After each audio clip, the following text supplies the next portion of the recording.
Welcome to Module 2 Section 4.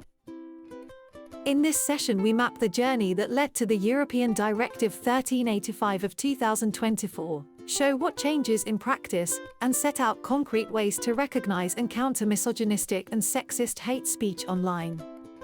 The goal is clear and practical. Understand in order to act. What will we cover? First, the legal story that leads to the European Directive 1385 of 2024. Second, the practical implications for misogynistic and sexist hate speech online. Third, how to distinguish between lawful expression, civil unlawful expression, and criminal expression. Fourth, the European tools shaping platform behavior, namely the Code of Conduct of 2016 and the European Law on Digital Services of 2022. Finally, a summary and an activity to apply what we have learned. The journey from proposal to law. We begin in December 2021, when the European Commission proposed that hate speech and hate crime be treated as matters of common European criminal concern, using Article 83, Paragraph 1, of the Treaty on the Functioning of the European Union as the legal path. In May 2022, the Council of Europe added a compass with a recommendation that maps 3 levels of hate expression for prevention and response.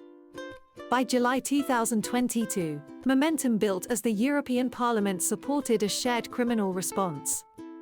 In January 2024, the call to act was renewed. In May 2024, the European Directive 1385 of 2024 was adopted, turning direction into binding obligation. By June 2027, every European country must bring national laws into line. How has European law on hate speech evolved? The 2021 proposal, grounded in Article 83, Paragraph 1, of the Treaty on the Functioning of the European Union, aimed to create a common minimum criminal standard for hate-related offences. This does not replace national laws. It brings them closer around shared thresholds. On this basis, the European Directive 1385 of 2024 requires states to criminalise specific acts of incitement based on sex or gender, with direct effects on misogynistic and sexist hate speech online. The framework becomes more consistent and predictable for practitioners. Recommendation of the Council of Europe. In May 2022, a recommendation set out a human rights-centered approach. Prevent, protect, and intervene proportionately, while respecting the European Convention on Human Rights and the case law of the European Court of Human Rights. It is not legally binding, but it offers an operational compass for public policy, schools, platforms, and training. The key message is balance. Safeguard dignity without stifling freedom of expression, and step in when misogynistic and sexist hate speech causes real harm. 3 levels of hate speech with criteria. First level, criminal. Intentional incitement to violence or hatred against women or people on the basis of gender, including implicit incitement, with elements of threat, degradation, or dehumanization, communicated in a public space accessible to a potentially unlimited audience. Second level, civil unlawful. Expressions or practices that do not reach the criminal threshold but breach anti-discrimination law or infringe rights, leading to possible civil liability. Third level, lawful but harmful. Expressions protected by law that reinforce stereotypes, marginalize participation, or normalize exclusion of women and girls, and therefore require educational and cultural responses. How to decide in practice. Ask 3 questions. What is the level of the expression? Is the context public? Does the overall meaning push the audience towards violence or hatred? Your answers guide whether to pursue criminal reporting, civil remedies, platform procedures, or educational action. Let us apply the framework with real examples. Example 1. Girls who show off online should be punished, they are asking for it. This fits the criminal level of misogynistic and sexist hate speech. It contains an explicit threat, It targets a group, and it is degrading. In a public context, this reaches the threshold of punishable hate speech. Example 2. We never promote women to lead. Clients trust men more. This is civil unlawful. It may breach anti-discrimination law and result in civil liability. It excludes and discriminates even if it does not incite hatred or violence. Example 3. I just mute girls in games, they always ruin the vibe. This is lawful but harmful. It is protected as free expression, yet it perpetuates misogynistic attitudes and social exclusion. It normalizes silencing women and girls in digital spaces. Action mapping. Criminal level suggests reporting to authorities. Civil unlawful calls for anti-discrimination channels and institutional remedies.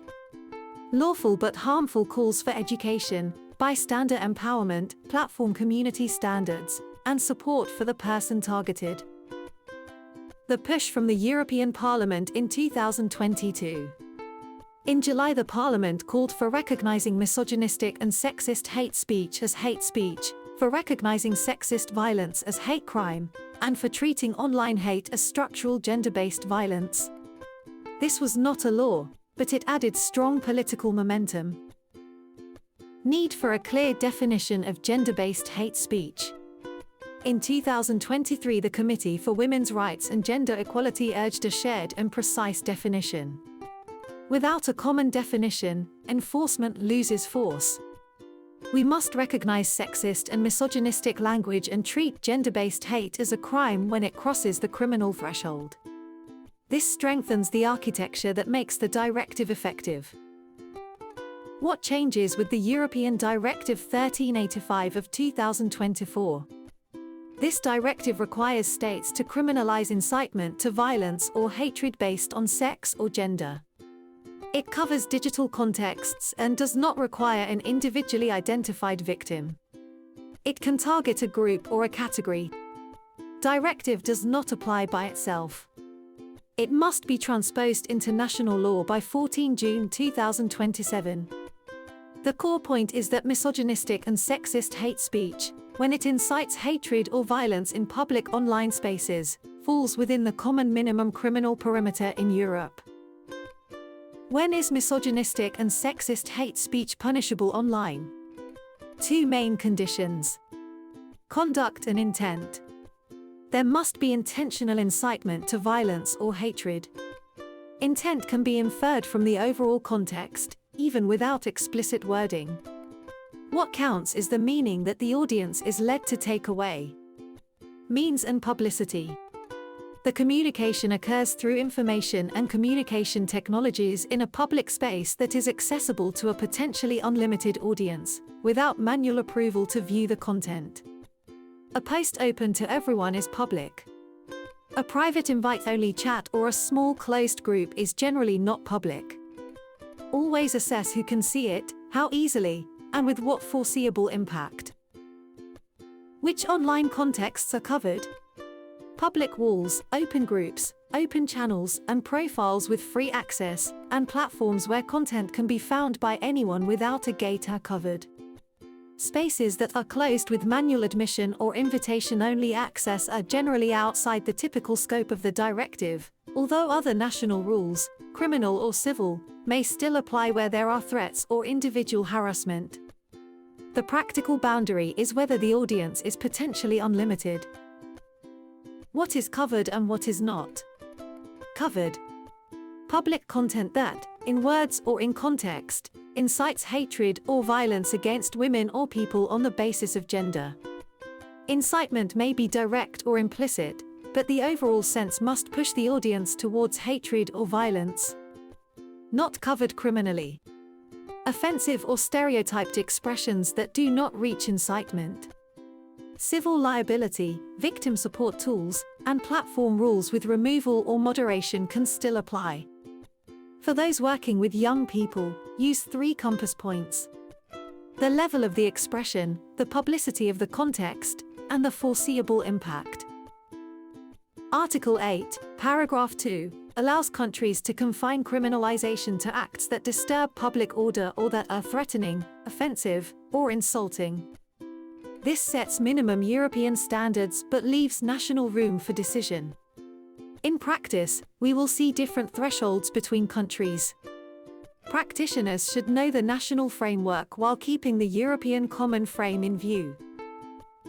Why does this matter in educational practice? For years, misogynistic and sexist hate speech online often went unpunished except in the most direct cases. Today, expressions such as "go back to the kitchen" or "women should not speak in politics," when they appear in a public space and incite hatred, can fall within the criminal area. This legal recognition strengthens protection for young people, legitimizes educational work, and provides a clear base for interventions, reports, and support pathways.